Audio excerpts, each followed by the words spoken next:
Fala aí, galera! Aqui é o Cidadão X, dia 7 de setembro. Cara, se a gente tá em setembro, então o mês passado foi agosto. Né? Isso é óbvio. Agosto. Cara, agosto não é o mês que mais demora pra passar e a gente nem viu passar esse ano. Tá vendo porque 2020 tá muito louco, cara? É tudo meio bizarro. Agosto passou, a gente não viu. Eu sei, aconteceu um monte de coisa, é verdade. Mas, porra, agosto já acabou. Já estamos em setembro, né? Feriado nacional, feriado histórico da independência do Brasil. Loucura, né, cara? Tô aqui, né? De moletom, Cidadão X aqui. E, pô, um calor danado, mano. Eu olhei aqui quase agora, tava mais de 30 graus já, cara. 30 graus, né? É o que dá, né, cara? Verão. Não, não é verão, né, mano? A gente tá em setembro, dia 7. A gente tá no inverno ainda. O inverno só acaba, acho que a partir do 22º dia de setembro, se eu não me engano. Então quer dizer que a gente está ainda em pleno inverno, 30 graus. Tô falando pra você que o negócio tá louco, tá fora de controle, mano. Então, 7 de setembro, feriado histórico, né? Essas datas históricas do Brasil são engraçadas, né? Porque se você parar pra pensar no que é a nossa história, né, que é uma grande farsa, envolvida por um monte de sacanagem, aí você começa a desconfiar que, pô, não tinha nada pra estar comemorando. Mas é legal, né, o feriado, se livrar um pouco daquele massacre opressor do escravo, né, dar uma curtida na própria vida. Mas 7 de setembro é dia da independência. Não tem aquele desfile tradicional dos militares. Esse ano eu acho que não vai ter, por causa da pandemia. Né, cria aglomeração, vai expor os coitados dos velhos militares lá. Mas ainda assim, né, sempre teve, né, tradicional aqui no Brasil, né, os militares desfilando nas ruas, com seus tanques, as tropas perfiladas, a galera marchando, né, todo mundo participando ali, o povo aplaudindo, levando os filhos para assistir.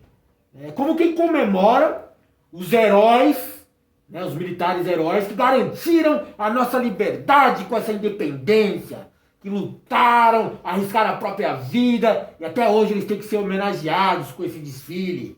O desfile de 7 de setembro com militares, é tudo muito bonito, né? Eu lembro que quando eu estava na escola, né, as professoras, de acordo com os livros de história, meio que eram obrigadas a passar essa imagem pra gente, né, dos militares heróis. Né, e é tudo representado muito tradicionalmente no 7 de setembro, dia da independência. Eu até entendo que era uma forma de você criar um espírito patriota nas crianças, né? Você incentivar o nacionalismo, né? Porque não existia isso no Brasil, não era para existir. Se falar a verdade da origem do Brasil, não é para existir patriota nem nacionalista aqui não, cara. Porque é tudo mentira. A gente é fruto da sacanagem. Mas as professoras tinham aquela obrigação, né, de fazer isso nas crianças, né? Pô, você tem que ser patriota, olha só a nossa história, independência, né? E é muito bonito, né, cara? É legal pra caramba. É um mal necessário, infelizmente, já que a gente não tem nada legítimo para comemorar aqui ou para se amparar. A data histórica de 7 de setembro, eu acho que é de 1822. Né? Às vezes a gente erra as datas aqui, mas é o dia da independência do Brasil. Mas a sacanagem da independência do Brasil veio um pouquinho de antes. Quer saber a real da história da independência do Brasil? Vai vendo aqui, ó. 1808, se eu não me engano, me perdoem as datas aí, tá? A família real portuguesa foge da Europa, foge da pátria-mãe Portugal, aqui pro Brasil, porque Napoleão tava tocando terror lá. Ameaçou todo mundo na Europa e os corajosos e bravos da família real portuguesa decidiram que é melhor não enfrentar Napoleão por via das dúvidas. Fugiram pro Brasil. E o Brasil, que sempre foi tratado com muito desprezo pela família real, era só uma colônia de saque, de exploração, e servia também para despachar um monte de criminosos que eles tinham na Europa para cá. De repente a família real chegando aqui, ela viu que, pô, precisa investir aqui, né? Precisa dar uma melhorada na coisa aqui, tá uma zona. É um puteiro isso daqui, é um pardieiro, o que é isso aqui? E aí a família real ajuda realmente o Brasil, para melhorar a imagem, porque eles iam ficar uns dias aqui, escondidos do Napoleão, eles melhoram o Brasil, né? Então eles investem e tal, trazem o desenvolvimento para o Brasil. O Brasil deixa de ser uma colônia de escravos de exploração, né, e começa a ser considerado um local que precisa de um pouco mais de atenção, né, um mínimo de dignidade, já que a família real estava por aqui, aí a gente foi lembrado dessa vez. A história do Brasil já começa esquisita nessa parte aí, né? E percebem que eles só lembraram de dar uma melhorada no Brasil quando a família real veio pra cá? Até então, deixa como tá, deixa um pardieiro lá, deixa aquele puteiro lá naquela zona. Né? Eu acho que essa elite que se estabeleceu começou a sacanagem nesse momento. Porque foi aí que aumentaram os impostos, já que a família real estava aqui, vamos aumentar o imposto local para sustentar os luxos da família real. Mas não sem antes garantir também, né, uma diferenciação de classes, ou seja, privilégio de classe. Quais eram as classes? A classe da elite, composta por portugueses, e a classe dos bastardos brasileiros, os mestiços, os escravos. Não, escravo nem era, a gente nem tinha classe. Né, mas tinha lá o pessoal que estava submisso aos portugueses. Então criaram uma cobrança de impostos mais pesada do que já existia e deram um monte de privilégios para quem era de Portugal, que estava aqui no Brasil. Era português, era automaticamente da elite. E disso surgiu um sentimento de revolta na população. E o destaque nisso foi a Revolução Pernambucana, né, que conseguiu até um certo êxito, porque conseguiu uma espécie de independência local, né, por alguns momentos. Até que o governo português se cansou da brincadeira, né, e tinha um padrão, uma estratégia de contenção de riscos bem rigorosa, digamos assim. Eles repeliam qualquer sentido de rebelião de maneira bem radical, para servir de exemplo. E foi o que eles fizeram lá com a Revolução Pernambucana. Mas a sementinha do mal foi plantada, né? A sementinha da rebeldia, da revolta. Né? O povo começou a pegar gosto pela coisa. E o governo português, ele se ligou disso. E não era nenhum tipo de governo português bobo. A gente fala que o português é burro, né? Não eram burros não, cara. Eram muito inteligentes, né? Na verdade eles eram muito maquiavélicos nas suas atitudes, né? Era tudo sempre bem planejado, tinha uma estratégia por trás, objetivos que a gente não via. Né? A gente era sempre manipulado pelas ideias deles. E foi o caso. Eles iludiram a massa quando eles reconheceram o Brasil como parte do Império Português. Né? O Brasil deixou de ser colônia e fazia parte da coroa portuguesa, digamos assim. Agora a gente era tratado como co-irmão. Então não tinha porquê, né, ter revoltas, né, ter rebeldia. Não, olha só, estamos valorizando o Brasil está à frente, o Brasil não é mais colônia. Né, e aí dava para iludir a massa ficava satisfeita. O primeiro ficou satisfeita naquele momento. Olha, a gente tá sendo tratado como colônia, não está mais. Então eu não vou mais me rebelar, não vou mais me revoltar, não vou querer independência. Né, eu vou segurar mais uns dias aqui, tá bom para mim assim. Não é mais colônia, não vamos mais ser explorados. Né? Então vamos ser tratados de igual, né, com o Império Português, então tá tudo bem, fica melhor assim. E com isso começou a surgir um sentimento de revolta, não aqui no Brasil, mas lá em Portugal. Não era só questão de inveja, é porque o status do Brasil mudou e deixou de ser colônia, e o pessoal de lá começou a pensar que, pô, agora a gente vai ser desprezado aqui? Agora a gente vai ficar no prejuízo? A gente era dono de tudo, explorava à vontade, e agora a gente vai ficar sendo tratado como igual? Esse monte de escravo, esse monte de mestiço, esse monte de bandido que a gente enviou pra lá. Aquilo é colônia de exploração, não pode ser assim. Já que a família real tá lá no Brasil, né, dando forcinha pro Brasil, né, ajudando os caras de lá, vamos fazer uma revolta aqui em Portugal mesmo. A família real não tá aqui. E começaram a falar, né, de revolta, liberalismo, né, não tinha comando, não tinha ninguém se comprometendo em comandar lá. Isso obrigou o rei de Portugal, que estava aqui no Brasil de férias, escondido Napoleão, obrigou o rei a voltar para lá, porque senão ele ia perder o comando lá. Mas o rei que estava aqui no Brasil e ia voltar para Portugal, fez mais uma sacanagem com o Brasil. Antes de voltar, ele saqueou tudo que ele conseguiu do Brasil. Tudo.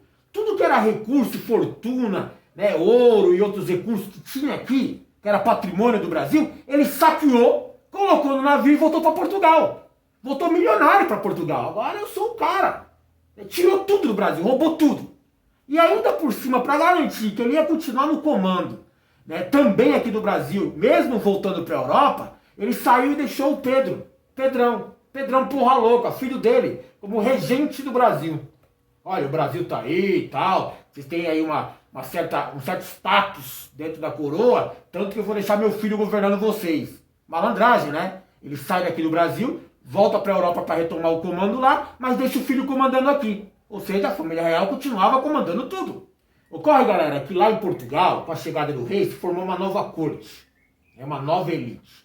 Todo mundo comandando, todo mundo fingindo, estava tudo maravilhoso. Mas os caras queriam, por uma questão não só de status, mas de poder mesmo, e ambição, retomar o status anterior de Brasil colônia. Eles queriam voltar a ser donos do Brasil. Não o Brasil ser tratado de igual. Eles queriam um Brasil submisso a eles. É uma colônia de exploração. Tudo bem planejado, bem pensado. Tanto que a justificativa do rei para não transformar o Brasil de novo em status de colônia é que ele tinha deixado o filho dele aqui governando. Então a galera da elite de Portugal exigiu que o rei pedisse o retorno do seu filho. Que aí não tinha mais justificativa para o Brasil não voltar a ser colônia. Estava abandonado de novo, não tinha família real, não tem motivo para ser tratado como diferente, como igual, na verdade. O que eles queriam é que o Brasil voltasse a ser colônia. E a justificativa do rei era que, meu filho está governando lá, então manda seu filho de volta. Não tem mais família lá, a gente vai fazer o que quiser com aquela porra lá. O plano era esse, E aí foi a vez da elite aqui do Brasil, sempre a elite, Elite de lá, elite de cá. Foi a vez da elite do Brasil reagir. Porque se voltar a ser colônia, muita gente que estava aqui no status de comando aqui no Brasil ia deixar esses privilégios, ia perder esses benefícios, ia perder as regalias, os postos. Brasil colônia é tratado diferente. Então ia mudar totalmente a estrutura de elite, a estrutura de poder aqui no país. Então a elite local começou a pressionar o Pedrão, porra louca, a ficar aqui no Brasil. Pra que você vai voltar lá pra corte europeia, pra realeza portuguesa, cheio de aristocrata, cheio de burguesia comandando tudo lá. Lá você é só mais um que vai ficar sob a chantagem e a submissão à elite da Europa. Fica aqui, porra, aqui você manda. Aqui você vai estar livre, fica por aqui. O Pedrão, que já gostava da farra, gostava da zona, falou, pô, aqui eu mando, Lá eu vou ser comandado, aqui eu comando, melhor ficar por aqui. O Pedrão já gostou da ideia de ficar aqui. E foi enrolando, não foi voltando. Lá o pessoal pedia ele de volta e ele não voltava, estava resistindo aqui. Tratado como imperador, era o regente, manda em tudo, cheio de frescura, tudo que ele queria tinha na mão, e ele não queria muito, ele queria farra, queria uma putaiada, queria umas músicas, umas bebidas, ele queria ninguém enchesse seu saco, tipo o comportamento de reizinho e playboy. E aqui no Brasil ele era tratado assim. Ele deixava a burguesia comandar, a elite comandar, e fingia que estava comandando dentro do castelo dele, dentro das farras dele lá. Acontece que para a época estava surgindo uma nova modinha, a modinha revolucionária. E a galera aqui no Brasil também entrou nessa noia. Tava todo mundo pirado nisso de revolução, independência, coisa da época, sabe? E o Pedrão Malandrão se ligou que o Brasil podia entrar nessa de independência também. E era mais complicado para Portugal, só com ele aqui, sem o apoio da elite de lá, segurar um movimento de independência do Brasil sem que ele estivesse no controle. Então o que ele pensou? Mandou um zap pro papai, mandou uma mensagem pro papai lá. Papai, é o seguinte, esse negócio de essa onda revolucionária, de coisa de independência, vai pegar ruim para nós aqui, pai. E aí, como é que a gente resolve esse BO aqui? E aí o papai pensou, bom, tô tendo pressão aqui, com a galera querendo que eu peça meu filho de volta, para transformar o Brasil de novo em colônia. Aí tem a pressão que o meu filho está sofrendo lá, a galera pedindo independência, querendo contrariar a elite daqui. Então era pressão lá, pressão aqui, o rei pensou junto com o filho. Então, filhão, é o seguinte, vamos dar um golpe. Como assim, papai? Não, a gente dá um golpe. A gente finge que deu uma independência pro Brasil, aí a galera que tá com você fica na boa, na paz, feliz com você. Eu finjo que cedi a independência pro Brasil, para você aí governar, e a galera daqui para de me pressionar porque eu não tenho mais motivos para transformar o Brasil em colônia se o Brasil for independente. Então a galera para de pressionar aqui e fica todo mundo bem. Basta que a gente faça uma independência bem fingida, bem teatral, bem bonitinha, bem organizada, mas você fique no comando aí. Aí eu fico mandando, através de você aí no Brasil, e você fica livre dos caras daqui da Europa. Fica tudo bem, vai continuar a mesma coisa. Só que agora o Brasil vai ser independente, pelo menos a galera vai acreditar nisso. Não percebe a sacanagem? Sempre tem sacanagem no Brasil, cara. Então deu certo. Aí tem todas aquelas manobras históricas, dia do fico, não sei o quê. tudo maravilhoso, tudo lindo. Uma vez que o Brasil fosse independente, a gente ia ficar como imperador o mesmo Pedrão que já era o regente. Ou seja, o novo imperador do Brasil era o velho regente de antes. Não mudou porra nenhuma. Continuou o mesmo que estava. Na verdade, ficou pior. Porque para reconhecer a independência do Brasil, Portugal queria uma grana, queria um dinheiro. Estava cobrando um dinheiro do Brasil pela independência.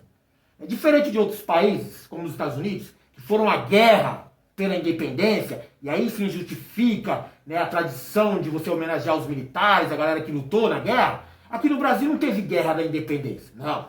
Aqui no Brasil teve uma negociação. E uma negociação muito sacana, por sinal. Essa parte do golpe consistia do seguinte: quando a família real portuguesa foge de Portugal para o Brasil, ela precisava de uma grana para fuga, para bancar toda a estrutura, toda a logística, encher os navios, colocar aquele bando de pilantra que eles trouxeram de lá para cá. Era muita gente. Então eles precisavam de muita grana nesse investimento da fuga. E eles não tinham. Portugal estava meio quebrado, ainda mais com Napoleão ameaçando tudo lá. Da onde eles arrumaram essa grana? Pegaram um empréstimo junto à Inglaterra. A Inglaterra falou: olha, eu empresto dinheiro para fuga, mas depois vocês têm que me pagar com juros. O rei de Portugal falou: não, fechou, é nós mesmo, cara. E aí fugiram para o Brasil. Depois que teve todo esse processo aqui no Brasil, todo aquele rolo que eu falei para você, e a família real finalmente retorna a Portugal, apesar do rei saquear tudo que ele tinha de riqueza aqui no Brasil, quando ele volta para a Europa ele não paga a grana na Inglaterra. E fica numa pendência, né? A Inglaterra funcionava como uma espécie de agiota. E aí não vai pagar a agiota, ele vai quebrar suas pernas. Só que foi a hora do golpe. Olha, eu vou dar a independência para vocês aí no Brasil, só que você tem que me pagar aqui a grana para eu devolver para os ingleses. Porque eu não vou gastar da minha coroa. Então faz o Brasil tomar um empréstimo, ou seja, o Pedrão foi lá na Inglaterra, em nome do Brasil, tomar um empréstimo de milhões e milhões, na época eram libras esterlinas, milhões de libras esterlinas, para pagar a independência, ou seja, para pagar o reconhecimento, mas na verdade ele ia pagar a dívida do rei de Portugal junto com a Inglaterra. A dívida da coroa. Olha que negócio muito louco, cara. O Brasil ficou com prejuízo 2 vezes nesse processo aí. O Brasil ficou com prejuízo quando a família veio para cá, e aí ela tomou um empréstimo lá, e a família voltou e saqueou o Brasil. Primeiro prejuízo, primeiro assalto. Depois o Brasil foi assaltado nesse empréstimo. Porque para ter a sua independência reconhecida nessa manobra de deixar o filho como imperador aqui, e continuar tudo a mesma coisa, a gente teve que pegar um empréstimo com a Inglaterra, que queria porque queria receber seu dinheiro, porque senão ia quebrar as pernas da galera lá, a agiota é assim, e a gente pagou o empréstimo de Portugal, sem ter dinheiro. Como que a gente pagou? Pedindo esse empréstimo. A gente pediu um empréstimo na Inglaterra para pagar o empréstimo que Portugal tinha feito com a Inglaterra. É muita sacanagem, cara. É muita sacanagem. E aí o Brasil fica quebrado, de novo, porque já tinha sido quebrado no primeiro assalto, quando a família real foi embora. E aí o Brasil fica quebrado de novo porque tomou um empréstimo para pagar a dívida da família real, lá na Europa. Ai. A professora não te contou isso na escola, né? Não, ela não contou, não, porque senão você ia ficar com nojo do Brasil, né, cara? Então foi tudo combinado, deu tudo certinho, né? O golpe dos caras. O Brasil independente, meu filho governando lá, eu governando aqui na Europa, tô com uma dívida com a Inglaterra, não vou pagar porque eu sou caloteiro, mas vou dar um golpe no Brasil junto com meu filho, que vai pegar dinheiro da Inglaterra, para pagar a minha dívida do meu empréstimo que eu tinha pego na Inglaterra. Tudo muito... Ai. E os militares? Não, os militares que ficam desfilando aí não fizeram porra nenhuma, não deram nem um tiro na independência. Não, pelo menos não contra a pátria-mãe. Então não teve a guerra da independência do Brasil, a honra dos militares, a homenagem. Nada disso faz sentido, cara. É tudo mentira, é tudo farsa. Para criar um espírito patriota em você. Até teve, existiram algumas revoltas locais de uma galera que era leal, a Portugal, que gostava do status de colônia, que era melhor, porque não ia mexer na estrutura do poder deles. Então alguns poderosos de alguns locais queriam ficar submissos ao Portugal, porque senão ele ia perder o posto dele. Caso fosse para o Brasil independente, que ia ter todo aquele processo de cargo de indicação, nomeação, cargo de confiança. Quem fosse leal a Portugal ia cair. O Pedrão ia mandar colocar um cara dele no esquema lá. Não tinha funcionário público concursado na época, era tudo cargo de indicação, tipo Guardiões do Crivella. Ele ia colocar os parceiros dele para comandar o Brasil. E quem ficou leal, né, entende-se que ele ia se revoltar mesmo, já que ele ia cair de qualquer forma. Então teve sim umas batalhazinhas locais aqui, mas não conta, né, por esse status de herói dos militares brasileiros. Na verdade a gente sofreu um golpe da família real, um golpe do imperador do Brasil, um golpe da Inglaterra, a gente sofreu um golpe dos militares passando por heróis. É tudo um golpe. A história do Brasil é um golpe, é uma grande sacanagem, é uma grande farsa, né, mas tem gente comemorando. Tanto que eu acho que se tudo correr bem, parece que o Trump vai hastear a bandeira brasileira lá na Casa Branca hoje. Né? A gente tem que esperar, a gente tem que acreditar, porque o governo brasileiro hasteou a bandeira, né, dos Estados Unidos do 4 de julho, né, americano. 4 de julho é o dia da independência americana, que foi sim a base de batalha, de guerra na independência, a porra toda lá, morte, o caralho. Né? Lá teve sentido, né, você ter a honra, né, do dia da independência. Mas aí o Brasil, né, paga pau de gringo, putinha de gringo, no dia 4 de julho comemorou a independência dos Estados Unidos. Hasteando a bandeira deles aqui na capital brasileira. Vamos ver se o Trump vai fazer isso pelo Brasil? Vai hastear a bandeira brasileira para homenagear a independência do Brasil? A gente tem que aguardar, né, cara? Eu não gostei desse vídeo, mano. Podia ter feito melhor. Se dane, então era fim de fazer porra nenhuma hoje mesmo. Valeu.